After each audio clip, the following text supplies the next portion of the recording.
Eu sou a Gabi Fadel e bem-vindos a mais um Fadel News. E dessa vez é um Fadel News de verdade, né? Que às vezes é bom a gente acertar o que a gente tá gravando. Antes da gente ir pras nossas notícias da semana, que caso, né, você não conheça aqui o Fadel News, eu te apresento, é aquele vídeo onde eu comento as principais notícias da última semana. E antes da gente ir pra essas notícias da semana, eu tô falando esquisito, né? Não se esquece de curtir o vídeo e se inscrever no canal se você não for inscrito ainda, que me ajuda muito. E me segue aí nas outras redes sociais, eu tô postando um monte de TikTok com outras notícias variadas, que não são notícias necessariamente que foram super comentadas, sabe? Na semana. Tô postando lá no TikTok, então pode me seguir lá também. E aqui eu quero falar pra vocês que eu realmente não consigo nem imaginar como é que as últimas semanas não foram pro Joe Biden, que é o presidente dos Estados Unidos, né? Que tava concorrendo pra reeleição e desistiu dessa reeleição. Foram 3 semanas desde que teve aquele debate que foi catastrófico, que todo mundo tava falando que o Biden parecia gaga, que ele não tava conseguindo formar os pensamentos dele direito. Muita gente preocupada com a saúde mental do Biden. Ele sofreu muita pressão, tanto dos eleitores quanto do próprio partido dele. Enfim, muita pressão. Imagina só, tem que ser muita pressão mesmo pra você, o cara que é o presidente dos Estados Unidos. Você já é o presidente dos Estados Unidos. E você tá tentando uma reeleição, desistir dessa reeleição. Eu não consigo nem imaginar como isso não deve ter sido. Deve ter sido muito intenso. Mas o Biden, de fato, desistiu. Ele saiu da corrida da eleição. E agora, quem o partido dos democratas colocou no lugar é a Kamala, que é a vice do Biden. Um parênteses aqui que eu quero fazer quanto a isso, eles não poderiam colocar uma outra pessoa, quer dizer, tecnicamente eles poderiam colocar uma outra pessoa se eles quisessem, né? Eles podem fazer o que eles quiserem. Só que se eles colocassem uma outra pessoa, eles não poderiam usar o dinheiro que já foi arrecadado para a campanha do Joe Biden, porque tem regras quanto a isso. Então, assim, basicamente seria um dinheiro que ia pro lixo. Não vai pro lixo, obviamente, mas não ia poder ser utilizado para essa campanha. Então, eles não iam poder usar esse dinheiro. Então, assim, colocar a Kamala é a melhor solução que eles têm para poder continuar usando essa grana, né, que já foi arrecadada para essa campanha eleitoral. E também, né, vários outros trâmites de você achar um candidato pro seu partido, enfim, é o que faz sentido no momento. E aí, 2 coisas aconteceram. Primeiro, a campanha da Kamala começou, assim, uma campanha normal. Campanha de presidente. Só que aí, a galera no TikTok começou a fazer uns edits usando as músicas do Brett, que é o CD novo da Charli XCX. Passaram a pegar essas músicas e fazer uns edits com a Kamala. E aí, meio que os social medias da Kamala meio que resolveram abraçar isso, né? E falaram assim, não, beleza, então Kamala e esse Brett e tal, e essa tá sendo uma campanha que está rolando, assim, entre a galera mais jovem, tipo assim, a galera de 35 menos dos Estados Unidos. Ao ponto de que tem até, assim, um vídeo muito engraçado de uns jornalistas lá da Fox, que nos Estados Unidos a Fox é, tipo assim, vai tipo uma Jovem Pan daqui, digamos, tá? É uma coisa assim, um canal de notícias que é mais conservador e tal. E eles estão falando assim, eu não tô entendendo o que é isso. Eu não tô entendendo como é que isso vai ajudar na campanha dela. E putos, muito putos. Então, assim, tá rolando toda essa campanha agora da Kamala com Charli XCX. E que, inclusive, pelo que parece, a Charli tá super ok com isso, inclusive. E as pesquisas também melhoraram muito pro lado dos democratas, né? Agora, tecnicamente, a Kamala e o Joe Biden estão em empate técnico. Que significa que tem aí, assim, 2% de diferença entre um e o outro. E aí, com aquele erro, né, das pesquisas, pode ser que seja qualquer um que esteja ganhando. Só que aqui a gente precisa falar também, né, que nos Estados Unidos o esquema de eleição não é um negócio prático normal, como em todos os outros lugares do mundo. Os Estados Unidos basicamente fez um esquema de pontos que parece quase um jogo de tabuleiro, super difícil de entender, sabe? Sabe aquele jogo de tabuleiro que você assiste 3 vídeos no YouTube, faz um curso do Senac pra tentar jogar? É a eleição nos Estados Unidos. Assim, cada estado tem uma pontuação, e aí tem os estados que dão sempre o mesmo partido, e aí tem os estados que são os estados que fica balançando pra lá e pra cá, e aí uma confusão do caralho. Então, assim, não significa, essa coisa de porcentagem nos Estados Unidos não significa necessariamente que você vai ganhar. Porque, por exemplo, quando Trump ganhou a eleição em 2016, 2016, 17? Quando foi que Trump ganhou a eleição, hein? Tem tempo isso já. Enfim, quando o Trump ganhou a eleição, há alguns anos atrás, tecnicamente, a Hillary Clinton, que tinha concorrido com ele, né? Ela tinha ganhado em porcentagem, mas ela perdeu as eleições. O que é completamente possível nos Estados Unidos, porque é um país doido. Enfim, então, isso está acontecendo nos Estados Unidos. Muitas reviravoltas nessa grande novela americana de House of Cards. E a gente precisa falar de quem nós mais amamos odiar aqui nesse canal, o Elon Musk. Inclusive, já falou de Elon Musk, vou contar um negócio da minha vida aqui, que eu coloco, né, no meu perfil, tipo, fiz um perfil aqui em aplicativos de relacionamento, né, não saio com ninguém. Mas, enfim, né, tá lá. E aí, eu coloco que eu não gosto do Elon Musk, né, no meu perfil de relacionamento, porque eu acho que é um grande filtro já pra você ver se um cara é babaca ou não. E quando o cara me pergunta, nossa, mas por que é que você fala que você odeia o Elon Musk? Eu imediatamente já deleto o cara. Enfim, olha só. O que acontece, tá? O Elon Musk foi numa entrevista com outro péssimo aqui, que é o Jordan Peterson, que inclusive um tempo atrás a gente falou dele aqui, porque ele foi no Brasil, piriri pororó, deu todo aquele negócio com o Nubank, que foi por causa dele. Enfim, Jordan Peterson. Foi lá numa entrevista no Jordan Peterson. O Elon Musk, ele foi nesse podcast, né, e ele falou o seguinte, abre aspas, que ele tem uma filha, né, que ele chama de filho, tá? Mas é uma filha, porque é uma pessoa trans, é uma mulher trans. Mas na entrevista, na vida, ele fala que o filho dele morreu para o vírus da wokeness. E essa coisa de wokeness, né, de estar acordado, é uma gíria em inglês para pessoas que são um pouco mais desconstruídas, tá? Então eles falam, é um jeito meio derrogatório de você falar de alguém que é uma pessoa um pouco mais desconstruída. Então ele fala que o filho dele morreu, e ele diz inclusive que é por isso que chama de Dad's Name, que é quando é o nome que a pessoa tinha antes, né? Antes das pessoas fazerem a transição, né? E aí ele fala que é por isso que se chama Dad's Name, que é porque aquela pessoa morreu. Ele diz também que ele foi enganado pra assinar os documentos que autorizavam a mudança de nome da filha dele. Porque a filha dele antes tinha um nome qualquer que começava com X, que esse homem tem um problema, né, com um X. E aí a filha dele mudou. Hoje em dia a filha dele se chama Vivian. Então ela nem com o X começa. E ela também tirou o nome do pai dela. Ela não tem o Musk.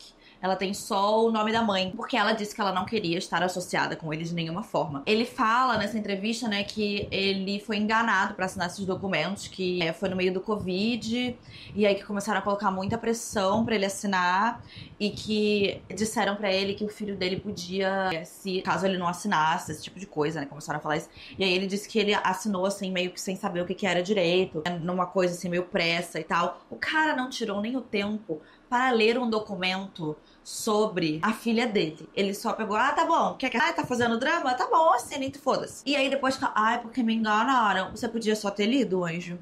Era só ter lido. Certamente você tinha documentos em mão, já que você assinou ele. Aí, a Vivian, né, ela foi lá e aí ela postou no Threads. Provavelmente ela não usa o Twitter porque é do pai dela, né? Aí ela foi lá e postou no Threads. Fez uma série de... falar tweets, que é...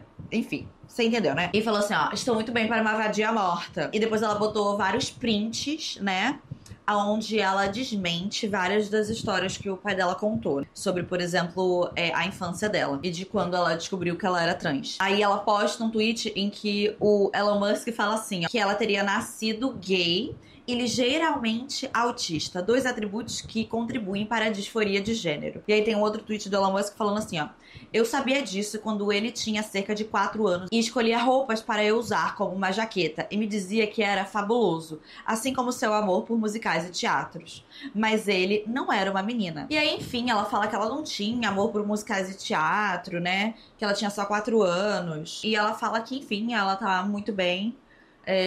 E que se o pai dela não aceita ela como mulher, beleza, mas o estado da Califórnia aceita. Você imagina só, você ser uma pessoa trans e seu pai ser o Elon Musk.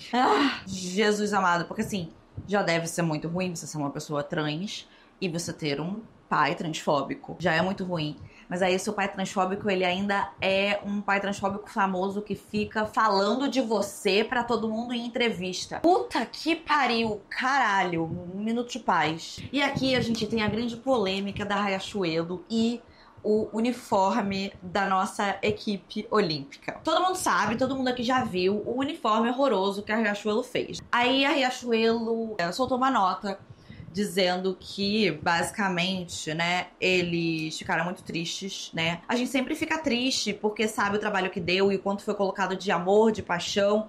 Todo mundo se dedicou nesse projeto. Ninguém fez pensando que não iria agradar ou pensando que não seria legal, muito pelo contrário. E por isso que a gente está ouvindo e acolhendo. Eles explicam também que eles resolveram colocar o jeans, aquela saia meio de crente que eles fizeram, porque o Brasil é o segundo maior mercado de jeans do mundo.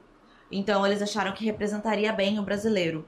E que tudo ali foi pensado, né, em sustentabilidade, para representar a brasilidade. E que eles contrataram 80 bordadeiras para fazer todo o bordado, né, de todas as peças. E que as bordadeiras estão muito felizes. Mas, gente, o problema não é das bordadeiras. As bordadeiras devem ter feito um excelente trabalho. Porque no final das contas elas fizeram, que mandaram elas bordarem. Mas as pobres, coitadas, não tem a ver com o desenho horroroso que mandaram elas bordarem. Então, elas fizeram o trabalho delas direitinho, elas não tem nada a ver com isso. Aí saiu umas matérias, né? Porque todo mundo ficou falando da Farm. Ah, ter sido da Farm, que tinha que ter sido da Farm. E eu vou falar aqui um negócio. Eu concordo, tá? Infelizmente, eu concordo com isso. Eu nem gosto muito de Farm, não é o meu estilo. Mas eu concordo que eu acho que representa bem as estampas, a coisa tropical. Eu acho que faz sentido. Eles fazem umas coisas legais e diferentes mesmo, sabe? Apesar de não ser muito meu estilo, tem coisas que eu gosto da Farm. E aí saiu uma matéria, né? Com croquis da Farm e de outras marcas também, botando ali as suas ideias de como seriam os uniformes. Eu acho que pelo menos, assim, para um próximo ano, talvez, por causa do tamanho da crítica que teve, né, os uniformes desse ano. E aí, se a gente comparar com o da Mongólia, realmente, assim, porra, foda, humilhação. Talvez no ano que vem se esforcem um pouco mais. Ano que vem não, né? Daqui a 4 anos. Se esforcem um pouco mais. Talvez deem pra Farm, de fato, um negócio pra, né, pra ser feito. Uma coisa um pouco mais original, né? E com a nossa cara de Brasil e tal. Quem sabe, né? Mas aí, o nosso Comitê Olímpico falou, né? Os responsáveis falaram que, não é Paris Fashion Week, não, cara. É esporte, é Olimpíada. Não tem que ser um desfile de moda. Gente, desculpa, vocês vão me desculpar aqui no negócio, tá? Quando a Mongólia chega com um negócio daqueles, ai, gente, vamos melhorar, viu? Vai ter que melhorar. E agora a gente precisa falar dos últimos vídeos do Gustavo Scatti. Se você não se lembra quem no ano passado a gente falou dele aqui no canal. O Gustavo, na verdade o nome dele não é Gustavo, o nome dele é Fernando, mas o Gustavo era o nome que o Fernando usava como pseudônimo, tipo um perfil secreto que ele tinha nas redes sociais pra falar do fetiche dele, que é o fetiche de Scatti. E aqui, a gente falou no canal, na época, a gente cobriu sobre isso, que ele tomou um exposed. Na verdade, assim, ele tinha perfis que eram secretos, ele não colocava o rosto dele lá, mas alguém foi lá e conseguiu identificar uma tatuagem que tinha nesse perfil do Gustavo e viu que o Fernando tinha postado uma outra foto que aparecia essa tatuagem e a pessoa conseguiu, né, fazer ali o link entre as duas pessoas e ele tomou um exposed na internet. E desde então, o Fernando, ele tem tentado levar as coisas na internet de uma forma mais de boa, só que ele perdeu todos os trabalhos dele de atuação, que era a carreira que ele seguia já tinha muitos anos. Ele tá 6 meses desempregado, de acordo com os vídeos que ele fez, onde ele aparece ali chorando e falando sobre isso, falando que ele recebe muito hate, muitas mensagens de hate, que a carreira pela qual ele trabalhou a vida inteira dele, ele perdeu, ele não consegue mais trabalhar, e que ele tá desesperado, tá pedindo ajuda. E ele fala, e isso não foi a primeira vez também que ele falou sobre isso na internet, assim, ele marcava o Felipe Neto, porque o Felipe Neto foi uma das primeiras pessoas que acabou compartilhando isso. Mandaram pro perfil do Felipe Neto essa coisa do exposed, e aí o Felipe deu um RT, falando uma coisa meio tipo, ai, que nojo. E aí depois ele foi lá e tirou o RT, falando, nossa, me desculpa. Provavelmente eles conversaram, né? Ele falou, me desculpa, realmente é só um fetiche, é só uma preferência sexual. E eu percebo agora que eu não deveria ter feito isso. E se colocou ali à disposição pra ajudar o Gustavo, Fernando, em qualquer coisa. E aí o Fernando marcou, ele já tinha acontecido isso há algum tempo atrás também, dele marcar o Felipe Neto, dizendo que o Felipe Neto tinha oferecido ajuda na época e que ele tava precisando de ajuda, que talvez um emprego. Enfim, ele voltou a gravar esse vídeo, voltou a falar do Felipe Neto. O Felipe Neto foi lá, fez uma série de tweets onde ele dizia que ele ia dar como se fosse uma mesada de 3 mil reais por mês pro Gustavo, até o Gustavo conseguir ali se realocar, né, enfim, conseguir ajeitar a vida dele de novo. E aí aqui a gente vê muita gente na internet falando de várias coisas diferentes, né, que, por exemplo, o Gustavo, beleza, não vai conseguir mais emprego de ator, então que ele conseguiu um emprego de uma outra coisa que não tem a ver com a internet, né, e muita gente dando palpite de muitas coisas. E realmente, a gente pode, né, levar em consideração que muitos palpites de coisas podem ser bons palpites, né? Podem ser boas dicas de outras coisas. Por exemplo, cara, quando você sofre certas coisas online desse jeito, é claro que essas coisas elas vão pro mundo real também, né? É muito difícil hoje em dia, não é mais como era, sei lá, nem 10 anos atrás, uns 20 anos atrás, quando as coisas online eram mais as coisas online e você conseguia separar esses dois mundos de uma forma melhor. Hoje em dia não tem mais muita essa separação. Mas, ainda assim, muitas vezes sair um pouco da internet, desligar o computador, sair das redes sociais, ajuda muito. Muito. Mas a gente precisa entender que o que aconteceu com o Fernando foi uma grande tragédia da internet, onde ele foi a vítima. Porque por mais que você possa achar nojento, possa achar isso, possa achar aquilo, pode nunca querer fazer isso na sua vida, beleza. Você tem todo o direito de não querer fazer o que você não quiser fazer. E de achar nojento o que você achar nojento. Mas você também, nesse direito, tem que entender que a outra pessoa também tem o direito de fazer as coisas que você acha nojento, desde que ela não esteja machucando nenhuma outra pessoa no processo, que todo mundo ali esteja consentindo, esteja, né, em idade de consentir, e esteja ok com o que está acontecendo, não tem nada de errado. Então existe aí várias coisas que a gente tem que levar em consideração nesse caso, e eu desejo do fundo do meu coração que o Fernando tenha dentro dele, consiga encontrar dentro dele a resiliência de mudar a situação que ele se encontra, de entender que às vezes as nossas circunstâncias mudam, a gente tem muito pouco controle sobre as coisas que acontecem com a gente. E às vezes coisas muito ruins acontecem com a gente e que não são justas, porque não foi justo o que aconteceu com ele. Mas a vida não é justa e a gente tem que entender isso, entender que tem certas coisas que não vão adiantar a gente passar o resto no nosso tempo se sentindo injustiçado, porque isso não vai mudar a injustiça que aconteceu com a gente, sabe? Então de conseguir encontrar dentro dele um outro caminho que ele queira seguir, porque às vezes as nossas circunstâncias não permitem com que a gente realmente faça o que a gente quer, sabe? Tem a vida que a gente pensou que a gente ia ter, e aí quando essas coisas acontecem, a gente pega e muda, e pode ser que seja melhor, ou pode ser que não, mas de entender que é essa a natureza de estar vivo, é não ter controle, é ter controle somente sobre como você reage e o que você faz com as circunstâncias que te foram dadas, sabe? Aqui neste canal, nós não zoamos Gustavo Scatti. Tipo assim, você pode achar o nojento quanto for, eu mesmo jamais faria um negócio. Eu não gosto muito nem de pensar muito sobre o assunto, porque me dá um pouquinho de ânsia. Mas, se ele quiser fazer, que ele faça. Eu não tenho nada a ver com isso. Se você gostou do vídeo, não se esquece de curtir. Se inscreve no canal, caso você não seja inscrito ainda. E vire um lindo e mágico unicórnio muito bem informado. E eu vejo vocês no próximo vídeo. Tchau!